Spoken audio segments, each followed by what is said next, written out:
લાગી જવું જોઈએ. ફેસબુકના ફેક પ્રોફાઇલ પકડાઈ જાય સાહેબ. ડીપી માણસ ચેન્જ કરી શકે, પણ ટાઈપિંગની સ્ટાઇલ ચેન્જ ન કરી શકે. તમે પામી જાઓ. કોઈક ગર્લફ્રેન્ડ તમારી મળવા આવવાની હોય ને બહાના કાઢતી હોય તો તમને ખબર પડે. વોટ્સએપના 5 મેસેજ વાંચીને કે આમાં લિંક નથી પડતી, આ બે વાત વચ્ચે. બરાબર, આઈ એમ જસ્ટ જોકિંગ. એવું કંઈ ગર્લફ્રેન્ડમાં તો નથી, બોયફ્રેન્ડ હોય બહુ બહાના કાઢતા હોય છે. બરાબર, પણ મુદ્દો એ છે કે આપણને આપણી આસપાસની દુનિયા વિશે રિયલિસ્ટિક ખબર હોય ને એ આ કથાઓમાં છે. એટલે મને બહુ ગમ્યું ભેદભરમની વાતો કરીએ. તમને 2 નાનકડા ઉદાહરણ આપું. એક શેરલોક હોમ્સની વાર્તા. મેં હોમ્સ વિશે આટલું બધું કહ્યું તો આ તો મારે કહેવું જોઈએ. મેં 5 વાળી વાત જે સાઈડમાં રાખી એનું કારણ જ આ હતું કે મેં જુઓ ને કેટલા નામ લીધા. તમે વિચાર કરો, 5 માં લિમિટેડ રાખ્યું હોત તો 5 જ વાત થાત. આટલા બધા લેખકો, આટલી બધી કથાઓ, એની વાત જ ન થાય. હોમ્સને તો ઘડિયાળ એક વોટસને આપેલું અને હોમ્સે ઘડિયાળ જોઈને એમ કહી દીધેલું કે આ ઘડિયાળના આધારે હું તમને કહું કે ભાઈ આ ઘડિયાળ છે ને, એમ કે એ તમારું નથી, તમારા પિતાનું હશે. આની પહેલા તમારા મોટાભાઈ પાસે હશે. મોટાભાઈ છે એ આર્થિક રીતે ચડ ઉતર વાળા હશે, ક્યારેક પૈસા હોય ને ક્યારેક પૈસા ન હોય, અને દારૂડિયા હશે અને ગુજરી ગયા છે. એટલે વોટસન તો સ્તબ્ધ થઈ ગયો. વોટસન એટલે જે શેરલોક હોમ્સનો આસિસ્ટન્ટ, અને એની એક ક્વોલિટી હતી જે શેરલોક હોમ્સને બહુ ગમતી કે તું બોલતો નથી ને સાંભળે છે એટલે તું લાયક છો મારા આસિસ્ટન્ટ તરીકે. મારું કામ વિચારવાનું ને તારું કામ સાંભળવાનું. તો ઘડિયાળ જોઈને બોલે કે ખબર કેમ પડી. હવે એમાં થોડુંક બ્રિટિશ કલ્ચર પણ આવે, જેમ આપણું ઇન્ડિયન કલ્ચર હોય. દરેક કલ્ચરના સસ્પેન્સ પોતાના હોય ને. પેલું એક અરબ કલ્ચરની વાર્તા હતી કે બોલા ઊંટ પસાર થયું એ લંગડું હતું અને આંખે કાણું હતું. એ પેલા ફકીરને ખબર પડી ગઈ. શું કામ? કારણ કે પેલું ઘાસ છે એ ઓછું ખવાયેલું હતું, એક દાંત પડેલો હતો. એક બાજુનું ઘાસ જ ખવાયેલું હતું એટલે બીજી બાજુ એને દેખાતું નહીં હોય. C, this is the fun. આ તો મજા છે. એક તમને થ્રીલ આવવી જોઈએ અંદરથી. થ્રીલ અને વંડર તો લાઈફની પેશન છે સાહેબ. મિત્રો, હોમ્સ એવો ખુલાસો કરે છે કે જો આ ઘડિયાળ છે એ જૂનું છે, આ મોડલ, આ કંપની બંધ થઈ ગઈ ને 50 વર્ષ થઈ ગયા, એટલે તમારું તો હોય નહીં. તમારી ઉંમર જોતા તમારા પિતાએ જ લીધેલું હોય, કારણ કે કિંમતી છે. તમે કુટુંબમાં નાના છો એ મને ખબર છે તમારી અબંગત ઓળખાણને કારણે. તો પિતા છે એ આવી વસ્તુઓ હોય એ સીધી કઈ નાના દીકરાને ન આપે. વારસાખત મુજબ મોટા દીકરાને આવી બધી વસ્તુઓ પહેલા જાય. તો મોટા ભાઈ પાસે જ પહેલા રહ્યું હોય. આમાં ગીરો મૂકનારી કંપનીઓ જે માર્ક કરે, કોઈ ગીરો લીધું હોય પૈસા માટે, એવા 4 માર્કા મેં મેગ્નિફાઈંગ ગ્લાસથી જોયા. એનો અર્થ કે 4 વખત ભાઈ છે એને મૂક્યું છે ઘડિયાળ પૈસા ઉપાડવા માટે બીજી જગ્યાએ.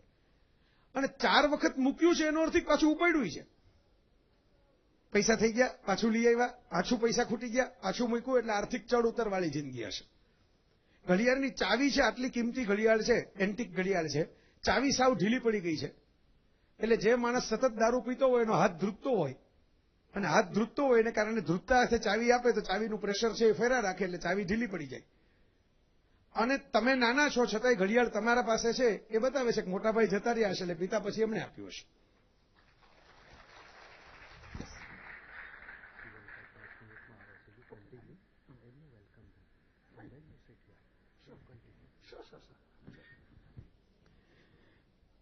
તો C, this is science of observation. જે હું તમને નિરીક્ષણ કરો, ખાલી જોવો નહીં, એનાલાઇઝ કરો. બ્રેઇનને ટેવ પાડો એનાલાઇઝ કરવાની. જીમમાં જઈને જો આપણે મસલ્સ છે એને મજબૂત કરી શકતા હોઈએ તો બ્રેઇનના મસલ્સને ડેવલપ કરવા માટે બીજું શું કરશું? Literature is a food of thought, is a gymnasium of brain, my friends.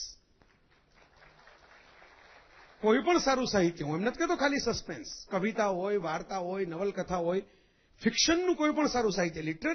Literature is basically fiction, it's not real. પણ રિયાલિટીના ટ્રેસ તમને એમાં મળે. હું નાનકડું લેસન તમને આપું. શેરલોક હોમ્સની આટલી બધી વાત કરી, હવે આખી વાર્તાઓ તમને કહેવા બેસું તો આપણે સપ્તાહ માંડવી પડે. જુદો મંડપ બનાવવો પડે, જુદી કથાના બેનર મૂકવા પડે. પણ રેડ હેડેડ ગેંગ નામની એમની એક વાર્તા છે, લાલ માથાવાળી બંદણી. ક્યારેક વાંચજો. કેવી રીતે એક માણસની નોકરીની જાહેરાતમાંથી એક બેંક લૂંટ છે એનો પ્લોટ ડિટેક્ટ કરે છે. બહુ સરસ મજાની છે. મેં એટલા માટે તમને લેસન આપ્યું કે ગૂગલમાં ફ્રી છે, સર્ચ કરશો ફ્રી વાંચવા મળશે. પ્રોજેક્ટ ગુટનબર્ગ જેવી સાઇટ ઉપર આખું પડ્યું છે. પણ બીજાઓ જાણતા નથી, એ જાણવાનો મારો ધંધો છે એવું શેરલોક હોમ્સ કહેતો. એટલે લેખક અને સાહિત્યકારો પણ વટથી આવું ખુમારીથી કહી શકે કે બીજાઓ જાણતા નથી, એ જાણવાનું અને સર્જવાનું અમારું કામ છે. કોઈ વ્યવસાય ખરા, પણ આના વ્યવસાય બુદ્ધિના. તો આ વાત જે છે એ આપણી અંદર ઉતરી જવી જોઈએ. મારો મુદ્દો એ છે કે ખાલી આપણે વાંચીએ, ભૂલી જાય વાર્તા એમ નહીં, એમાંથી કશું શીખીએ, કશું પામીએ. હોમ્સની એક કથાની અંદર તો એવું આવે છે, હું હોમ્સની વાત એટલા માટે વધારે મૂકું છું કે ઇટ્સ એ ફાઉન્ડેશન, જેના આધારે બાકીની ઇમારતો ચણાયેલી છે. તમે જો શરૂઆત કરતા હો તો નેચરલી પાયો પહેલા ભરવો પડશે, પછી તમે ઉપલા માળ લઈ શકશો. તો એની એક વાર્તામાં આવે છે કે વોટસન હોમ્સને કહે છે કે એમ કે શું લાગે છે તમને? એટલે હોમ્સ કે કૂતરાનું વર્તન બહુ વિચિત્ર છે. એટલે વોટસન કે કૂતરાએ તો આખી રાતમાં કાંઈ નથી કર્યું. એટલે હોમ્સ કે એટલે જ વિચિત્ર છે. ઘરની અંદર માણસ આવી ગયો, હત્યા થઈ ગઈ, અને છતાં કૂતરાએ કાંઈ નથી કર્યું, એવું કેવી રીતે બને? નોટ ફ્રોમ આર્થર કોનન ડોઇલ, પણ એક બીજું સરસ મજાનું ક્રાઇમ ડિટેક્ટિવ સ્ટોરી માટેનું એક બહુ ગમતું મને કોટ છે, અને એ તો લાઈફમાં સામાજિક પ્રશ્નોમાં પણ યાદ રાખવું. To clean is dirty. કોકની ઘેર તમે જાઓ ને, બધું જ આમ ગોઠવેલું હોય, એક્ઝેક્ટ ચાદર ઉપર સળ પણ ન પડ્યો હોય, બધા જ પુસ્તકો ખાનામાં પડેલા હોય, તમામ સીડી છે એ અંદર આમ કાચના કબાટમાં પેક થયેલી પડી હોય. આટલું તમને બ્યુટીફુલ લાગે ને એટલે સમજી લેવાનું કે તમારા માટે ક્રિએટ કરેલું છે 5 મિનિટમાં.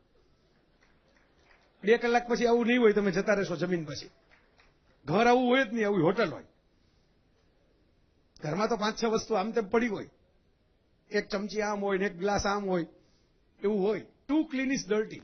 નમન નમન ને ફેરે બહોત નમે નાદાન. બહુ તમારી સાથે બહુ આમ મીઠા મીઠા ડાયાબિટીસ થઈ જાય એટલા સુગરી થઈને વાત કરતા હોય ને એવા લોકોથી ચેતતા રહેવું. કારણ કે આટલો કોઈ નરમ થઈ ન શકે. મારો ગોપાલ છે તો ગોપાલ મને એમ કે હવે ભાઈ ઊંઘ આવે છે, હવે હું સુઈ જાઉં. બરાબર? હવે જો એમ કે નહીં, બિલકુલ નહીં, મને કોઈ દિવસ ઊંઘ આવતી જ નથી, હું તો ખડે પગે હાજર જ છું ગાડી ચલાવવા માટે, હંમેશા તમે કહો ત્યારે. એટલે સમજી લેવાનું કે આ ગાડી ચલાવવાને બદલે કંઈક બીજા વેતરણમાં હશે. માણસને ઊંઘ તો આવે ને, ઇટ્સ અ નેચરલ થિંગ. તો એ કહી શકે કે ભાઈ 12 કલાક હું સુઈ જઈશ, અને 12 કલાકમાં તમારે જવું હોય રિક્ષા કરીને જતા રહેજો, પણ હું સુઈ જઈશ. સી, જે નેચરલ બિહેવિયર છે ને એ ટ્રસ્ટવર્ધી અને ઓનેસ્ટ બિહેવિયર છે, જે બહુ જ ડાયું, બહુ જ શાણું, બહુ ઠાવકું, પ્લાસ્ટિક સ્માઇલ વાળું, એકદમ બધું રામાય સ્વસ્તી, રાવણાય સ્વસ્તી, બહુ જ સરસ છે, બહુ સરસ છે, બધા જ સાચા છો, એકંદરે બધું સારું જ લાગે છે, આપણે એવું માનીએ છીએ કે આમ પણ થશે ને આપણે એવું માનીએ છીએ કે આમ પણ થશે. આના માટેનો શબ્દ છે અંગ્રેજીમાં ઇન બિટવીનિસ્ટ.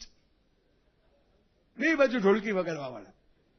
આ તમને લાઈફમાં નુકસાન કરશે, સાસુ વહુના પ્રશ્નોમાં નુકસાન કરશે, નણંદ ભોજાઈના પ્રશ્નોમાં નુકસાન કરશે. એટલે તમને કહું છું કે આવું પણ શીખજો, રહસ્ય કથાઓની ભેદભરમની આંગળી ચાલીને. બહુ મને રસ પડે એવી ઘણી કથાઓ છે. રમણલાલ સોની જેવા બાળ સાહિત્યના લેખકે ગુજરાતીની અંદર રહસ્ય કથા લખેલી, ઝવેરાતની, હીરાની, ડાયમંડની. એક ખેડૂત છે, મોટો બધો આવડો મોટો હીરો લઈ, કાચનો બનેલો હીરો છે, જાય છે. ઝવેરી તો પારખું છે. ઝવેરી જોઈને કહે છે કે આ તો કાચનો ટુકડો છે. એટલે કે આવડો મોટો હથેળીમાં સમાય, આવડો મોટો હીરો જોયો જ કોઈ દી? કઈ હીરો જ નથી. પણ ખેડૂત તો રોઈ પડે છે કે ભાઈ મેં તો મારી દીકરીના લગ્ન માટે બધાને કીધું છે કે આવું હીરો વેચવા જાઉં છું, હવે તમે પાછો લઈ જઈશ ઘેર તો મારી ઘેર તો બધા ગુજરી જશે, આપઘાત કરી લેશે. એક કરો, થોડાક દી હાચવો, હું પાછો લઈ જઈશ. પણ હું કહી તો શકું કે ઝવેરીને આપી આવ્યો છું, લખી દો મને લખાણ. લખાણ કરી દીધું ઝવેરીએ, કીધું કોઈ પડ્યો છે, છેક હાથનો ટુકડો, ભાઈ વેચાશે નહીં. થોડાક દિવસ પછી એક સ્ટેટના માણસો આવીને એમ કહે છે કે ભાઈ સારો હીરો બતાવો, પ્રિન્સેસના લગ્ન છે અમારા સ્ટેટમાં, જેવો તેવો નહીં, તમારું નામ સાંભળીને આવ્યા છે. અને બધા હીરા જોવે છે કે આવો નહીં, મોટો હીરો, મોટો હીરો. કે પેલા ઝવેરી ખાલી સાઈઝ માટે બતાવે છે કે આવડો મોટો. એનું કહેવાનું એમ હતું કે આવડો મોટો હીરો કઈ હોય નહીં, હીરા તો આવડા જ હોય, નાના નાના હોય. પેલા લોકો જોઈને કે બસ આજ બોલો આના કેટલા રૂપિયા?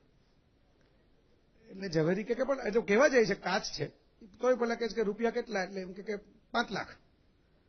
જૂના જમાનાની વાર્તા છે, આજે તો કરોડોમાં જતા રહે હીરાઓ ને બધું.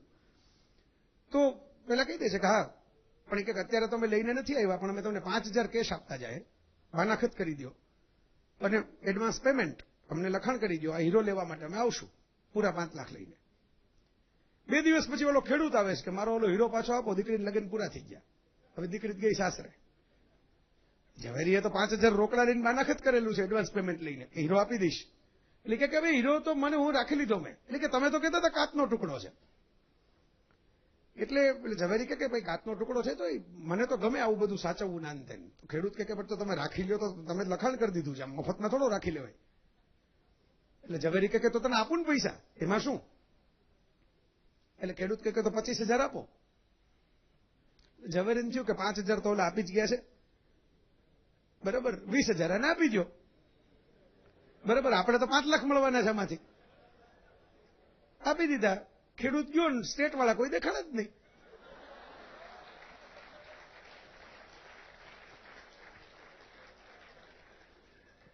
રમણલાલ સોનિયા વાર્તાનું પ્લોટિંગ, કારણ કે કથામાં પ્લોટિંગ ઇમ્પોર્ટન્ટ છે. How to narrate, how to ટેલ.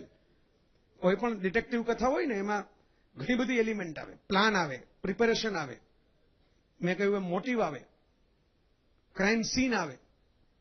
આમ તો એ ડુંગળી જ હોય, ડુંગળી જો ને તમે હાથમાં, એટલે તમે કહો કે આ ડુંગળી છે, પછી હું એક પડ કાઢી નાખું, એટલે હું જે પડ કાઢ્યું હોય ટેબલ ઉપર મૂકું, તમે શું કહો કે આ ડુંગળી છે, ઓનિયન. બીજું પડ કાઢી નાખું તો પડ એ ડુંગળી છે, હજી બાજુમાં પડ્યું છે દડો, એ ડુંગળી છે. બધા જ પડ કાઢી નાખું ને તો અંદર શું હતું? કશું જ નહીં. પણ જેટલા પડ હતા એ ડુંગળી આપણે કહેતા હતા. છૂટા પડી ગયા તો એ ડુંગળી છે, ભેગા હતા તો એ ડુંગળી છે, અને અંદર જુઓ તો કોઈ બી નથી, ઠળિયો નથી, કાંઈ નથી. કોઈ પણ ક્રાઇમની કથા છે ને મિત્રો, એ ઓનિયન જેવી છે. એમાં જેટલા લેયર ને એટલી મજા. લેયર બધા કાઢી નાખો તો મજા ઝીરો થઈ જાય.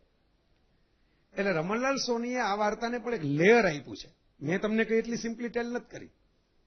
ઝવેરીઓની કોન્ફરન્સ છે, એમાં પેલા રતનલાલ શેઠ, જેના મોઢેથી આખી વાત કહેવાની છે, એ ઓડિયન્સમાં બેઠા છે. મારા જેવો કોઈક ઉપદેશક આવી અને મિત્રો એમ કે મોહ માયાથી દૂર રહેવું, લોભ રાખવો નહીં, જીવનમાં ગ્રીડ તૃષ્ણા કાંઈ રાખવું નહીં, ઝંખનાઓ રાખવી નહીં, સપનાઓ રાખવા નહીં, એવી બધી પેલી આધ્યાત્મિક ઉપદેશ આપે છે. ઓલા જમાનાના ખાધેલ રતનલાલ બેઠા છે અમે, એટલે ઉભા થઈને એમ કહે છે કે ભાઈ લોભની ખબર ન પડે એ પેલા લોભ થઈ જતો હોય છે.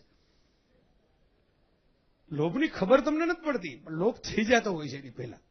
એના જવાબમાં એ સ્ટેજ ઉપર આવીને વાત કહે છે કે હું તમને કહું કે મારા જેવો પારખું ઝવેરી જે જોઈને નક્કી કરે છે કે આ કાચનો ટુકડો છે, મોઢા મોઢ કહી દે છે કે કાચનો ટુકડો છે, એનાથી એવો લોભ થઈ ગયો કે મેં ઘરના 20,000 આપ્યા કાચના ટુકડાના, ઝવેરી થઈને.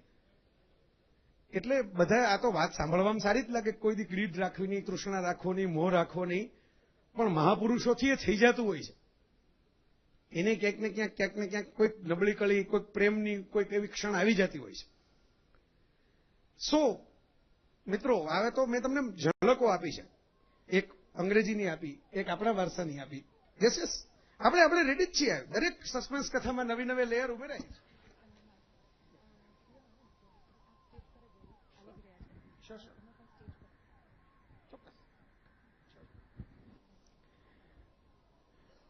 મિત્રો, જે વાત ચાલુ હતી, અને આ તો મેં કીધું ને, this is an extended family.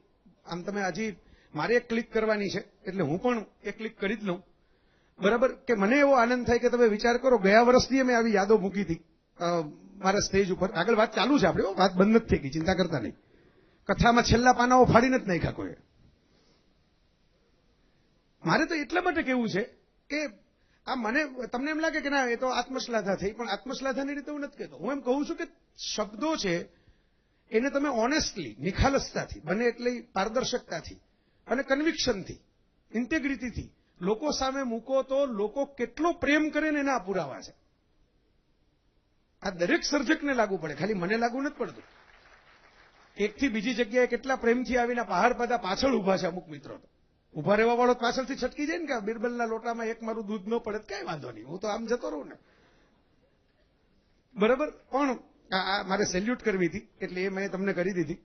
કારણ કે લાઇબ્રેરીઓના સસ્પેન્સ સ્ટોરીના પુસ્તક હોય ને, એમાં કોક પછી આપણે ત્યાં સેડિસ્ટ ગુનેગારો હોય, બધા પરપીડન વૃત્તિવાળા, પોતે વાંચીને છેલ્લા પાનું ફાડી નાખે.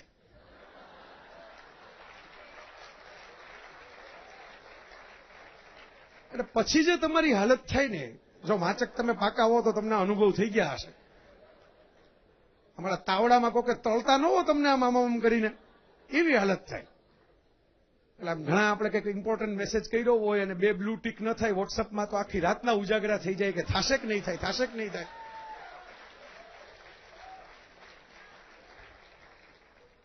આવી હાલત થઈ જાય તમારી પછી તો ગોતવા નીકળે કે આ કોકની પાસે હશે, એના વાર્તા હશે ને ક્યાં હશે, આનું છેલ્લું પાનું શું, છેલ્લે શું શું.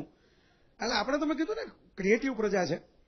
મારું નામ 27માં પાને કોકે એમ લખ્યું હોય પુસ્તકની અંદર, 27મું પાનું ખોલો તેમ લખ્યું હોય મારું નામ 88માં પાને. આપણને કાંઈ રસ ન હોય એનું નામ જાણીને આપણે શું કરવું છે. પણ આ માનવ સ્વભાવ છે. It's a human nature my friends. જો તમને તમારા હાથમાં જો આવું પુસ્તક આવે ને ક્યાંકથી, બરાબર, આપણે પૈસા નહીં ખર્ચા હોય, મેં કીધું એમ લાઇબ્રેરીમાંથી કોઈક મિત્રનું ઉધાર લીધેલું હશે, આમ છતાં આપણે 88મું પાનું ખોલીએ જ. આમાંથી તો આ વાર્તાઓ રચાય છે સાહેબ, એમને એમ થોડી રચાય છે. બરાબર, 88મું પાનું ખોલો તેમાં કંઈક 109મું પાનું હોય અને પછી પાછું એમ લખ્યું હોય કે એમ કે ગધેડા તું શું ક્યારનો પાના ફેરવે છે પુસ્તકમાં જ ને. મેં તો આ અનુભવ કર્યો છે એટલે મારા વિશે આવું લખાયું હતું. એટલે કે જય વસાવડા વાંચશે કોણ વાંચશે એવું વિચારીને નહોતું લખ્યું, પણ એમ કે જે વાચક હોય ને હું મૂર્ખ બન્યો એટલે મેં તમને બનાવ્યા. તો આ તો મસ્તીની વાત છે, પણ હું તમને કહું છું કે see this is human nature. What next, મેં શરૂઆતમાં કહેલું ને, હવે શું, એટલે તો સાહેબ તમે હું જીવવાનું ચાલુ રાખીએ છીએ. હવે શું છે ને આપણી લાઈફમાં, એટલે આ ભેદ ભ્રમ આપણને આકર્ષે છે ને, શું કામ આકર્ષે છે આટલા બધા? નેગેટિવિટી તો આકર્ષે. તમે દુર્યોધન ક્રિએટ કરો તો જ અર્જુન ક્રિએટ થાય. મિશન ઇમ્પોસિબલ ફિલ્મ 2 ફિલ્મનો ડાયલોગ છે કે ગ્રેટેસ્ટ હીરો બનાવવા માટે ગ્રેટેસ્ટ વિલન ક્રિએટ કરવો પડે, પછી એને ખતમ કરી ગ્રેટેસ્ટ હીરો થાય. રાવણ ક્રિએટ કરો તો જ રામનું મહત્વ વધે. એ સનાતન સત્ય છે, સનાતન સંસ્કૃત સાહિત્યના સિદ્ધાંતો છે. એટલે મિત્રો તમને કહું છું કે આ નેગેટિવ છે, નેગેટિવ છે. આજકાલ એવું બહુ ચાલ્યું છે કે અમે માત્ર પોઝિટિવ જ જોઈએ બધું. તમે પોઝિટિવ જુઓ પણ એનાથી કંઈ દુનિયા પોઝિટિવ થતી નથી. એટલે નેગેટિવ શું છે એના ઉપર પણ નજર રાખો. ભેદભ્રમની સ્ટોરીઓ આપણને આ શીખવાડે છે. નેચરલી મેં કીધું એમાં કચરો હશે. એમ તો અમદાવાદની અંદર કેટલી બધી લારીઓ છે, બધે આઈસ્ક્રીમ મળે છે, કેટલી બધી લારીઓ છે, બધે પાણીપુરી મળે છે. તો તમે કેમ સિલેક્ટ કરો છો કે હું અહીં નહીં ખાઉં, અહીં ખાઈશ, આ જ મને ફાવશે ને ભાવશે, આની જ ક્વોલિટી સારી છે, આનું મિનરલ વોટર છે? તો મિત્રો આમ સિલેક્ટ કરતા શીખો સસ્પેન્સની સ્ટોરીને પણ. સમાપનમાં મારે તમારી સામે મૂકવું છે, કારણ કે મારે સમાપન એટલે કંઈ વાત પૂરી નથી થતી, વાત કન્ટિન્યુ થાય છે, પણ વિજયભાઈ સાહેબ આવી જાય છે એટલે મારા સમાપન સુધી આપણે તો સમય કરતા વધારે જો આમાં બેનિફિટ બોનસ થયું તો માનનીય મુખ્યમંત્રી શ્રી વિજયભાઈ રૂપાણીનું બહુ હૃદયપૂર્વક સ્વાગત છે. અને નમસ્તે સાહેબ. મને એનો ઉમળકો છે, અત્યંત સરળ સાલસ સ્વભાવ. આ તો કુદરતી મોકો મળ્યો, આ સસ્પેન્સ હતું. અમને ખબર નહોતી કે અમે ભેગા એવી રીતે થવાના છીએ. અમને બહુ આનંદ થાય. આપ બેસો સાહેબ. મારે અરે ના અમારે વિજયભાઈનો બહુ પ્રેમ વર્ષોથી મને મળતો રહ્યો છે. હું કઈ આવો લેખક નહોતો અને સાહેબ સીએમ નહોતા ત્યારે પણ એ એટલી પ્રવૃત્તિઓમાં મને યાદ કરીને બોલાવે. મારે અંગત વાત કેવી છે તમને, એમના પરિચય 2 જ મિનિટમાં આપીને એમને જ માઇક સોંપું છું. પણ એક અંગત વાત કેવી છે તમને. રાજકોટની અંદર એક કાર્યક્રમ હતો જેમાં ઇન્ડિયન ઇકોનોમી ઉપર મારે બોલવાનું હતું, પછી વિજયભાઈએ બોલવાનું હતું. એમનું કેવું નિખાલસ અને નિર્મળ વ્યક્તિત્વ છે એનું આ સાક્ષી ભાવે હું તમને કહું. વિજયભાઈએ જાહેરમાં પોતાનું જ ગામ હોવા છતાં, પોતાનું જ શહેર હોવા છતાં એમ ઉભા થઈને કહ્યું કે ભાઈ આપણે શું કામ આ બધી માથાકૂટ કરવી, તમે આ ઇન્ડિયન ઇકોનોમી ઉપર જય વસાવડાને સાંભળો અને હું મારો સમય એને આપી દઉં છું, એમ કરીને પોતે બેસી ગયા. ના આજે એવું નથી કરવાનું, આજે મેં પૂરતો સમય ડબલ લઈ લીધો છે આ લોકોનો. મુખ્યમંત્રી હોય એના માટે આદર તો થાય જ, પણ વ્યક્તિ તરીકે એટલા સરળ, એટલા ભાવનાવાળા. એમની એક સરસ પ્રવૃત્તિ ચાલે છે પૂજિત રૂપાણી મેમોરિયલ ટ્રસ્ટનું. જ્યારે જ્યારે સાહેબને ફોટામાં પણ જોઉં ને ત્યારે યાદ કરું છું. સ્ટ્રીટ ચિલ્ડ્રન, શેરીમાં રખડતા બાળકો. અને મેં કહ્યું આ પ્રવૃત્તિ મુખ્યમંત્રી તરીકે નથી કરતા, વિજયભાઈ રૂપાણી નામના વ્યક્તિ તરીકે એમનો પરિવાર એમાં જોડાયેલો છે. તો એ સ્ટ્રીટ ચિલ્ડ્રન, શેરીમાં રમતા બાળકોને, ગરીબ બાળકોને ભણાવે, એને કોમ્પ્યુટરને એવા બધા ક્લાસીસ કરાવે, એમને જમાડે, એમને હેરવે ફેરવે, એમની સાથે પોતે પણ જમવા થાળીમાં એક થાળીમાં બેસી જાય. અમે પરિચયમાં આવ્યા હોય એમાં આ પ્રવૃત્તિ એમની કારણભૂત છે. એટલે આટલી સરસ સદવૃત્તિ જેમની હોય એમની પ્રવૃત્તિનો વિકાસ થતા થતા એ મુખ્યમંત્રી સુધી પહોંચે એ પણ આપણા માટે આનંદની વાત છે. વિજયભાઈ અત્યારે મેં કહ્યું એમ ખાસા વ્યસ્ત છે, પણ સાહિત્યના શોખીન છે, પ્રેમી છે. મુખ્યમંત્રી પદે આસીન થયા અને મેં અભિનંદન પાઠવ્યા તો પ્રવીણભાઈ એમના ભાઈએ મને એમ કહ્યું કે સાહેબને પુસ્તક મોકલાવો, સાહેબને પુસ્તકમાં રસ છે, તમે પુસ્તક આપો. એટલે અમારે આવો આનંદ થાય કે ગુજરાતના મુખ્યમંત્રી છે એ વાંચન રસિયા છે. ગુજરાતને આ ફાયદો છે કે મુખ્યમંત્રી તરીકે વાંચે ગુજરાતવાળા વડાપ્રધાન પણ હોય આપણી પાસે, અને પછી જે મુખ્યમંત્રી તરીકે વિજયભાઈ આવે એ વાંચે ગુજરાતમાં ખુદ વાંચક હોય, સ્વયમેવ ખૂબ પુસ્તકના વાંચક. અને આ પુરાવો છે. કેટલાક મિત્રો વિચારતા હોય કે આ બધા પોલીસવાળા મિત્રો શું આટલી બધી ધમાલ કરે છે અને શું કરે છે, અને આટલા બધા કેમ આટા ફેરા કરે છે, અને આ જીએલએફ વાળા કેમ દોડધામ કરે છે. સાહેબ વિચાર તો કરો કે એક મુખ્યમંત્રીને આ સમયે એટલા બધા લગ્નના જ ખાલી કંકોત્રીઓ નહીં તો ડઝન તો આવતી હોય એવી પરિસ્થિતિની અંદર સાહિત્યના કાર્યક્રમમાં લોકો સાથે સંવાદ કરવા આવવાનું મન થાય, આનાથી વધારે વિશેષ તમારે કયો પરિચય જોઈએ છે વિજયભાઈ? એટલે માનનીય વિજયભાઈને હું માઇક સોંપું છું અને મારા વિષયનું સમાપન કુદરતી રીતે આવ્યા અને એમને ગમતા વાતથી જ એક લીટીમાં કરી દઉં. આપણા શાસ્ત્રોએ, આપણા ઉપનિષદો અને વેદોએ, આપણા ભારતીય સંસ્કૃતિના વારસાએ સસ્પેન્સના સવાલો પૂછ્યા છે. કહત્વમ, તું કોણ છો? ભાગ્યેશભાઈ તો એના જાણકાર છે. તું ક્યાંથી આવ્યો છો? ક્યાં જવાનો છો? સંસાર કી હર શય કા ઇતના હી ફસાના હૈ, એક ધૂન સે આના હૈ, એક ધૂન સે જાના હૈ. રૂપાણી સાહેબ, આપણે સસ્પેન્સની, મારે રહસ્ય કથાઓની આ લોકો સાથે વાત કરવાની હતી. જીવનનું સૌથી મોટું રહસ્ય છે ને, તમે એમને પૂછશો તો એ પણ તમને કહેશે. એમની વિકાસ યાત્રાના અમે સાક્ષી છીએ. બહુ કર્મઠ ભાવે, બહુ નિખાલસતાથી, બહુ સાદગીપૂર્વક એમણે જીવન જીવવાની શરૂઆત કરી અને સરસ એમનો સુખી સંસાર જોઈને વિજયભાઈની સાથે આમ મને સજોડે ફોટા જો ને, હમણાં રણોત્સવમાં મેં ફોટા જોયા તો રાજી થાવ કે મુખ્યમંત્રી કેવી સરસ જિંદગી જીવે છે. આનંદ થાય આપણને કે ના, એમ કે એમના પત્ની પણ સાથે હોય, અમારા રાજકોટના પ્રોગ્રામમાં પણ આવે, સજોડે આવે. તો આ જે યાત્રા છે ને મિત્રો, તમે જાણતા નથી જીવનમાં 10 વર્ષ પછી શું થવાનું, 20 વર્ષ પછી શું થવાનું. આજે તમારું જે કર્મ કરશો ને એ આવતીકાલના તમારા જીવનના ભવિષ્યનો દસ્તાવેજ છે. એમની યાત્રામાં પણ આ છે, મારા વિષયનું સમાપન યાદ છે. હું આરતીને માઇક આપું અને તમે બધા મિત્રો આ યાદ રાખજો, ભારતનો વારસો છે. આપણે ક્યાંથી આવ્યા ખબર નથી, ક્યાં જશું, ક્યારે જશું, કેવી રીતે જશું ખબર નથી. છતાં આપણે કર્મ એટલા માટે સારા કરવાના છે કે કર્મ જો સારા હશે ને તો આપણી જે ભવિષ્યની યાત્રાઓ હશે એ વધારે ને વધારે બહેતર થતી જશે, એવું કૃષ્ણએ ગીતામાં કહ્યું. અને એ સૌથી મોટું સસ્પેન્સનું રિવેલેશન છે કે તમે ઉત્તમ કર્મો રાખશો તો કથામાં ખલનાયકો વાંચજો, જીવનમાં ખલનાયક થતા નહીં. Over to Aarti. Thank you. ઘણા સમયથી જે લોકો રહસ્ય કથા વિશે સાંભળી રહ્યા છે એમને મારે માત્ર એટલું જ કહેવાનું કે આપણે સસ્પેન્સ ફિલ્મો જોઈએ છીએ ત્યારે એમાં જ્યારે રહસ્યનો પર્દાફાશ થાય ત્યાર પછી મહાનાયકની એન્ટ્રી થાય. આજે પણ બિલકુલ એવું જ થયું, રહસ્યનો પર્દાફાશ થયો પછી આપણા મહાનાયક અહીં આવી ગયા છે.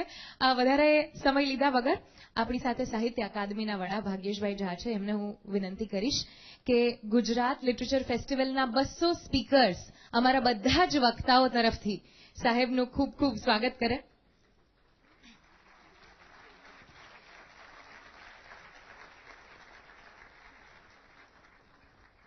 અને જાણીતા નાટ્યકાર અદિતિબેન દેસાઈ તરફથી સાહેબનું સ્વાગત કરવાની વિનંતી કરું.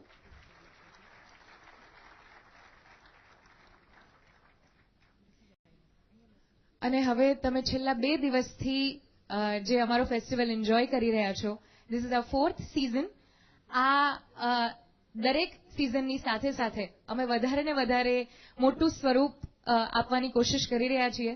ધીમે ધીમે એવું ધારીએ કે જયપુર લિટરેચર ફેસ્ટિવલના ગજાનો પ્રોગ્રામ કરી શકીએ. એમાં સતત ગવર્મેન્ટ તરફથી, બધા જ ડિપાર્ટમેન્ટ્સ તરફથી સહયોગ મળતો રહ્યો છે. સાહિત્ય અકાદમીનો પણ અમને સતત સપોર્ટ મળતો રહ્યો છે, ભાગ્યેશભાઈનો પણ. એવી જ આશા સાથે હું I would request our festival director Samkit Shah કે જે આ સમયના અમારા ગુજરાત લિટરેચર ફેસ્ટિવલની રૂપરેખા વિશે વાત કરે.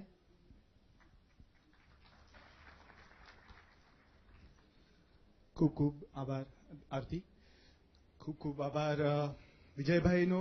કે જે એમનો કિંમતી સમય કાઢીને આપણી સમક્ષ આવ્યા છે. વિજયભાઈ, આ એક લિટરેચર ફેસ્ટિવલની શરૂઆત અમે જ્યારે 4 વર્ષ પહેલા કરી હતી ત્યારે એક નાની અમથી ફેસ્ટિવલ કરવાની ઈચ્છા હતી. ગુજરાતને સાહિત્ય માટે જાણીતું નથી થતું, એ થઈ જાય એ હેતુથી આ એક ફેસ્ટિવલ શરૂ કર્યો હતો. આજે 4થા વર્ષે આપ સૌના સહકાર અને પ્રોત્સાહનથી આજે અમે આ સ્તર સુધી પહોંચ્યા છીએ. આ ઓડિયન્સ, આ યંગ ઓડિયન્સ જે આપણી સમક્ષ છે એ એક GLFનું એક જ મોટામાં મોટું સક્સેસ છે અને હું એ લોકોને કહીશ કે round of applause just for the audience, just for the people, જે લોકો સાહિત્યનો આટલો બધો રસ ધરાવે છે. પહેલા વર્ષે ગુજરાત લિટરેચર ફેસ્ટિવલ જ્યારે થયું હતું ત્યારે ગુજરાતી ભાષાને આપણે કેવી રીતે બચાવી, કેવી રીતે આપણે એને ફરીથી જાગૃત કરવી, એવી ચર્ચાઓ થતી હતી અને આજે કોઈ ચર્ચા કરવા તૈયાર નથી, કારણ કે કોઈને એવી ચિંતા નથી રહી. એ આ ગુજરાત લિટરેચર ફેસ્ટિવલમાં જોવા મળે છે. હવે અમારો ઈચ્છા અને અમારી હેતુ એવો છે કે આજે જયપુરમાં એક લિટરેચર ફેસ્ટિવલ થાય છે, આખા ભારત વર્ષમાં થાય છે, એથી બી મોટું આપણે ગુજરાતમાં કરી શકીએ અને ગુજરાત અને ગુજરાતી લિટરેચરને વર્લ્ડ લેવલ પર લઈ જઈ શકીએ. લોકોને આજે પરદેશમાં ફરીએ ત્યારે જાપાનીઝ લિટરેચર ને રશિયન ને જર્મનની વાતો કરતા હોય છે, તો એક સાથે આપણે ગુજરાતી લિટરેચરની બી વાતો થાય. એ આ ફેસ્ટિવલનો ઓબ્જેક્ટિવ છે અને અમે ઈચ્છીએ કે તમે આજે આવ્યા છો એ અમારા માટે એક બહુ મોટો કોન્ફિડન્સ બૂસ્ટર છે. તેથી અમે હવે આગળ વધી શકીશું અને we are very very thankful. અમને ખૂબ ખૂબ આપનો આભાર કે આપ અમારી સમક્ષ આવ્યા અને હું વિનંતી કરીશ કે હવે આરતી પણ આગળ.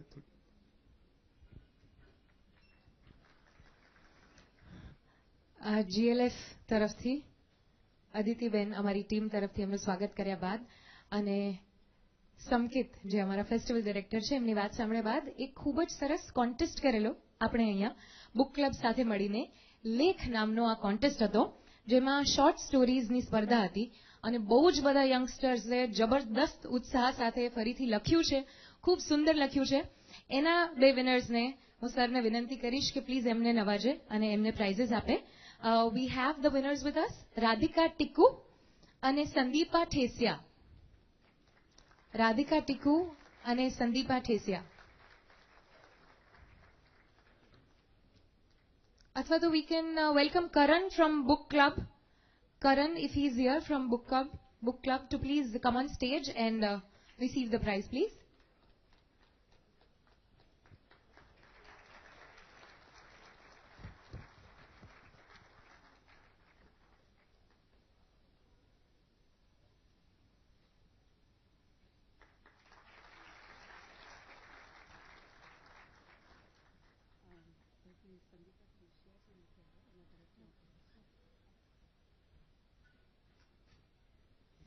અને આફ્ટર ધીસ આપણે સૌ જેમને સાંભળવા માટે ખૂબ આતુર છીએ, એક નિશ્ચિત ગતિથી આગળ વધતા ગુજરાતને જે ફાસ્ટ ટ્રેક ગુજરાત તરફ લઈ જઈ રહ્યા છે એવા આપણા ઓનરેબલ CMને હું વિનંતી કરીશ કે આપણી સાથે 2 શબ્દો શેર કરે.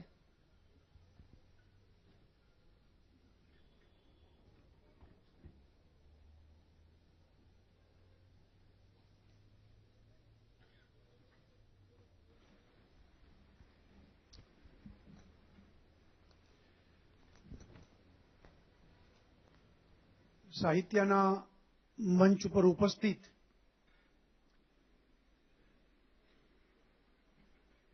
અમારા રાજકોટના જ અને અમારા મિત્ર ભાઈ શ્રી જયભાઈ વસાવડા, વર્ષો સુધી સરકારમાં જેમને કામ કર્યું પણ બહુ ઓછા અધિકારીઓ સાહિત્ય સાથે જોડાયેલા છે. એમાંના એક અધિકારી એવા ભાગ્યેશભાઈ ઝા, બેન જુમાના, સંકિતભાઈ, પારસભાઈ, શ્યામભાઈ, દેવકીબેન, આદિતિબેન દેસાઈ, ઉપસ્થિત સાહિત્યમાં રસ ધરાવનાર યુવાન ભાઈઓ અને બહેનો, સૌપ્રથમ આ લિટરેચર માટે સંકિતભાઈ ને શ્યામભાઈ ને બધા લોકોએ જે આયોજન કર્યું છે એ માટે ગુજરાત સરકાર તરફથી ખૂબ ખૂબ અભિનંદન આપું છું. અત્યાર સુધી જયપુર ફેસ્ટિવલ સાંભળ્યું હતું,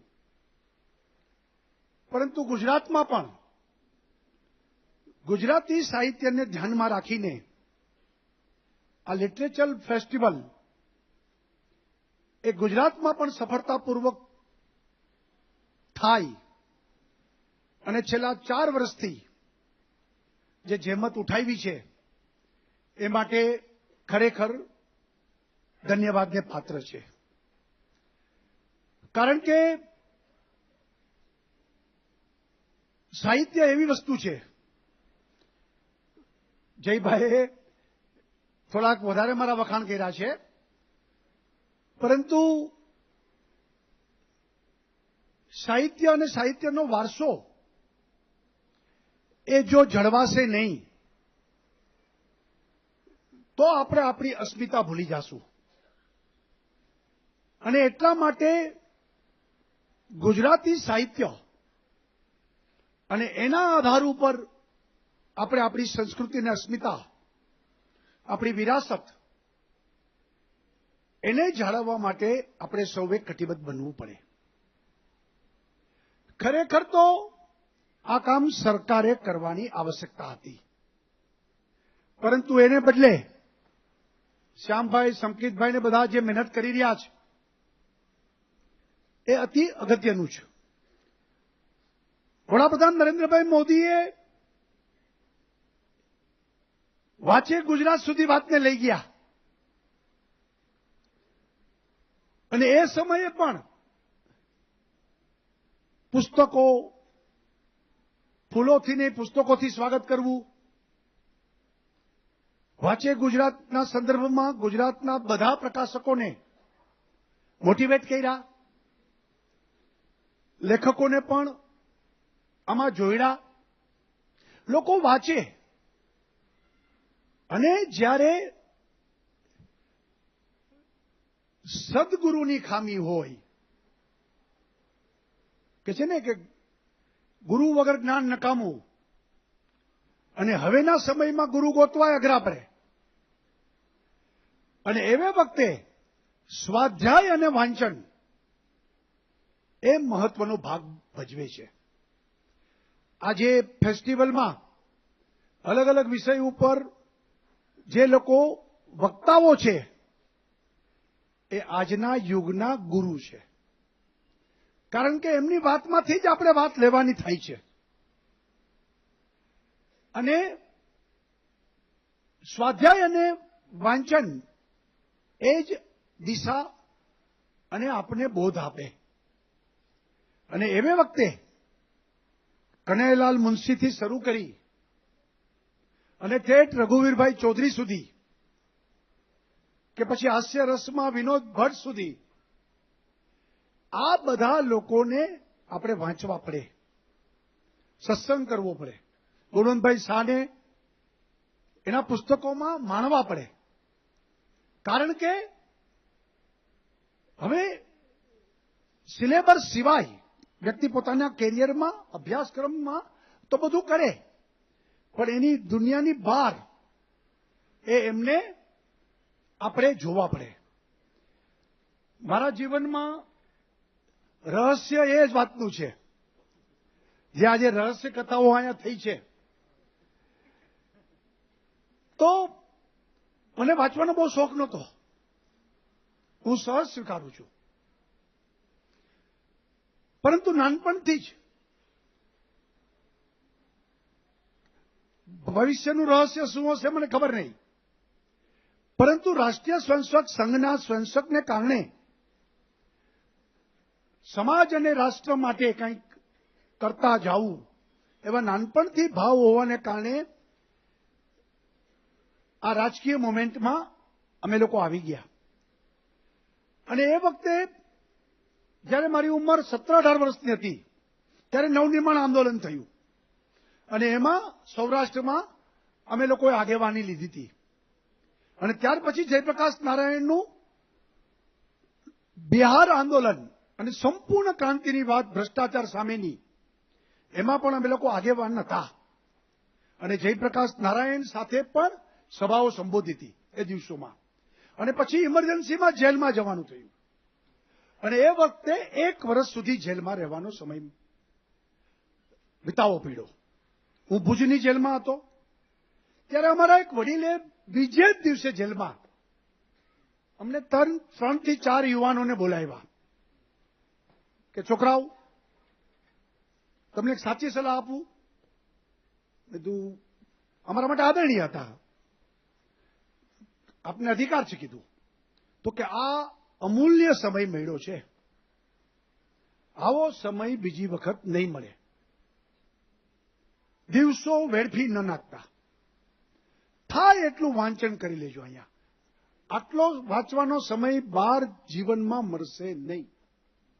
વાત ગળે ઉતરી ગઈ. અને એ વખતે કારણ કે આખો દિવસ જેલમાં કરવાનું શું, અને નવરા બેસીએ તો પછી મન ક્યાંય ને ક્યાંય ભટકે. તો એવે વખતે વાંચન જ યોગ્ય લાગ્યું. અને એ દિવસોમાં જેટલા પુસ્તકો વચાણા, આજે એ પછી એ પુસ્તકો વંચાણા નથી. એટલે સમય એ મારા જીવનમાં મળી ગયો એ રહસ્ય છે. અને એ સમય મળવાને કારણે ખૂબ વાંચન થયું. અને પુસ્તકો મગાવતા, આખો દિવસ વાંચવાનું. અને એમાંથી આપણી માનસિક વિકાસ એ વાંચનના આધારે બન્યો. તો આજના ફાસ્ટ યુગમાં અને એટલી બધી સ્ટ્રેસવાળી લાઈફમાં સાહિત્ય, કલા, સંસ્કૃતિ, વાંચન, ચિત્રકામ, આ બધી વસ્તુ એ આપણને ઓછો સમય મળે છે. વ્યક્તિને પોતાના માટે પણ ઓછો સમય થઈ ગયો છે. અને એવે વખતે સમય કાઢીને આમાં ધ્યાન આપવું એ આવશ્યક છે. અને હું એમ માનું છું કે આટલો બધો આપણી સંસ્કૃતિ, વર્ષો જૂનો વારસો, આટલું બધું સાહિત્ય, આટલા બધા લોકોએ જે ચિંતન કર્યું, એનું લેખન, એનો સમૃદ્ધિનો વારસો આપણી પાસે પડેલો છે. અને એવે વખતે જેને જેવી રુચિ હોય એ પ્રકારનું વાંચન એ આવશ્યક છે. અને કમનસીબે મને એ વાતનો આનંદ છે કે અહીંયા આ બધા પેન્ડોલ ભરાયેલા છે. નહીંતર એક ઇમ્પ્રેશન એવી છે કે આજના યુવાનો સાહિત્ય અને વાંચનથી વિમુખ છે. અને એ જો ખરેખર જોડાય તો આ યુવા ધન પણ આપણી પાસે એટલું બધું છે કે દુનિયાનો સૌથી વધુ યુવા વ્યક્તિ ધરાવનારો દેશ ભારત છે. 18 થી 40 વર્ષની 60% પોપ્યુલેશન આપણા દેશમાં છે. એટલે 125 કરોડમાંથી 60% લોકો. અને એ લોકો જો વાંચનથી દૂર રહે એ કમનસીબી ગણાશે. અને અમે તો બધા પોલિટિકલ પાર્ટીમાં નરેન્દ્રભાઈનો આગ્રહ કે ભાજપના કાર્યાલયમાં લાઇબ્રેરી હોવી જોઈએ. અને અમે લોકો એને પ્રોજેક્ટ તરીકે એ લાઇબ્રેરીઓ વસાવી રહ્યા છીએ. અને રાજકોટમાં પણ એ લાઇબ્રેરી મેં જ વસાવી. બધા પોલિટિકલ પુસ્તકો એ અવેલેબલ છે.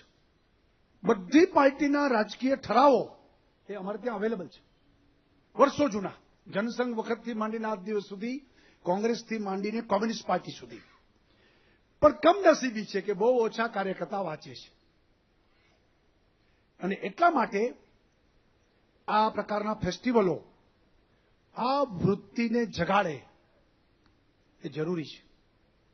અને આ વખતે તો સમય વયો ગયો, પણ શ્યામભાઈ અને સંકિતભાઈને હું આહ્વાન કરું છું કે આવતા વખતે સરકાર પણ તમારી સાથે જોડાશે.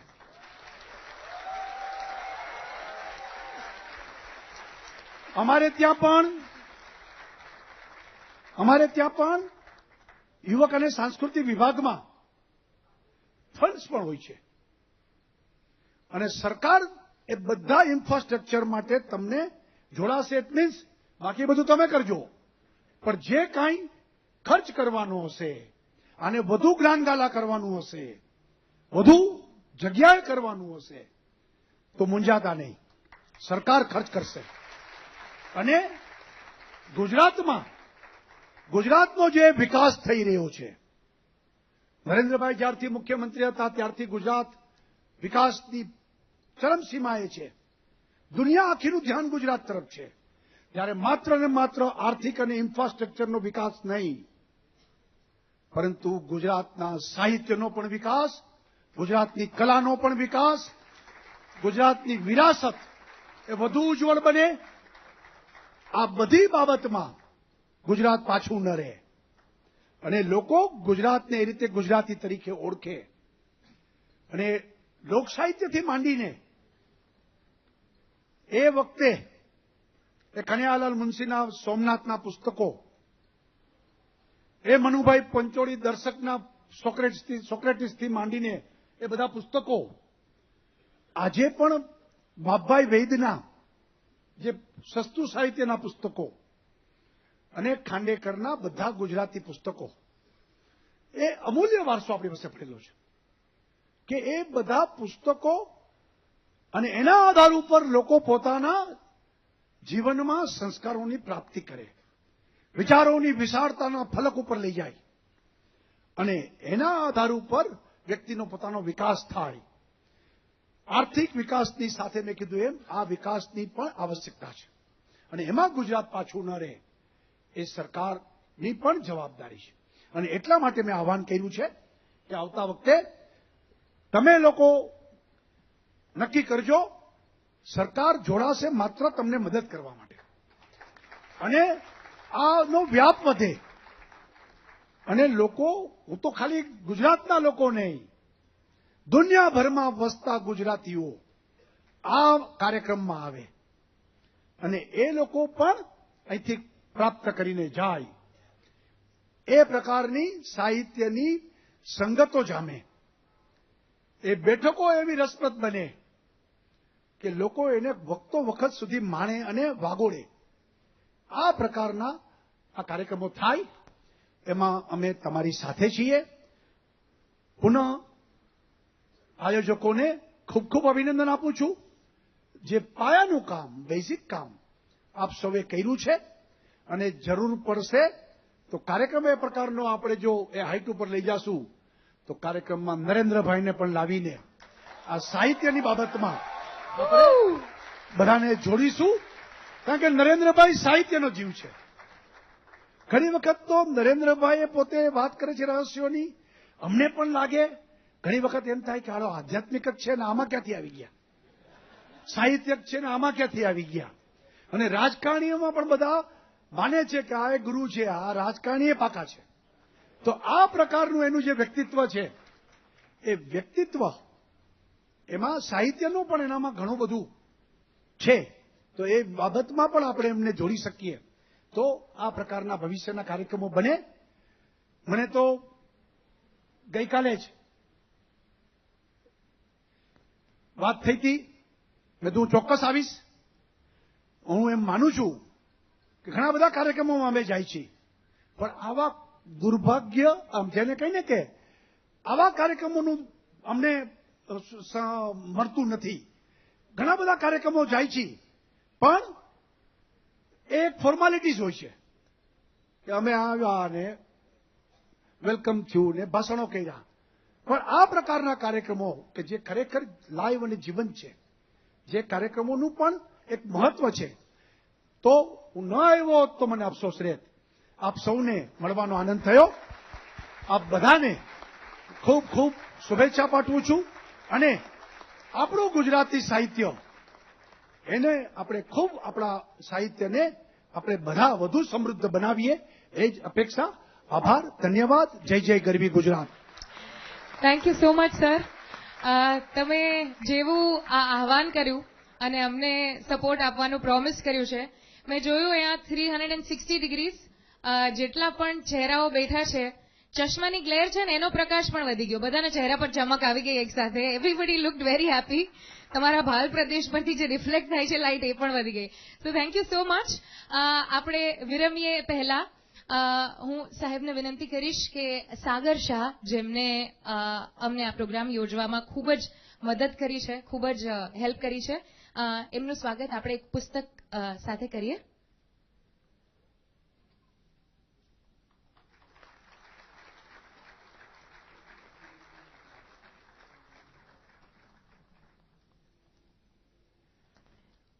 અને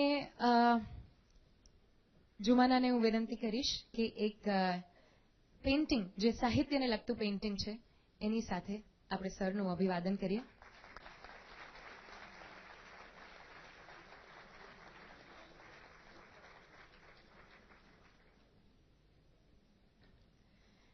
થેન્ક યુ સો મચ. એવી આશા સાથે કે આપણે આવતા વર્ષે અને ઉત્તરોત્તર સતત મળીએ, અને આજે જે વચન સાથે આપણે છૂટા પડીએ છીએ એ આવતી વખતે અને સતત સાકાર થતું રહે, વધારે ને વધારે મોટું બનતું રહે, અને આ ડોમમાં ચહેરા સમાઈને અત્યારે જે ઊભા છે એ બધા જ લોકોનો અમે સમાવેશ કરી શકીએ અને ઉત્તરોત્તર વધી શકીએ એવી આશા સાથે આ સાંજ અહીંયા આપણે વિરમીએ છીએ.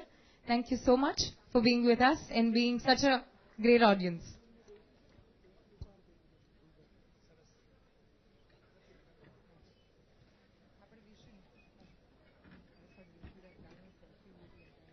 હવે અહીંથી તમારે એનાઉન્સ તો કરવું પડશે ને, વોટ નેક્સ્ટ. સસ્પેન્સ તો પૂરું થઈ ગયું.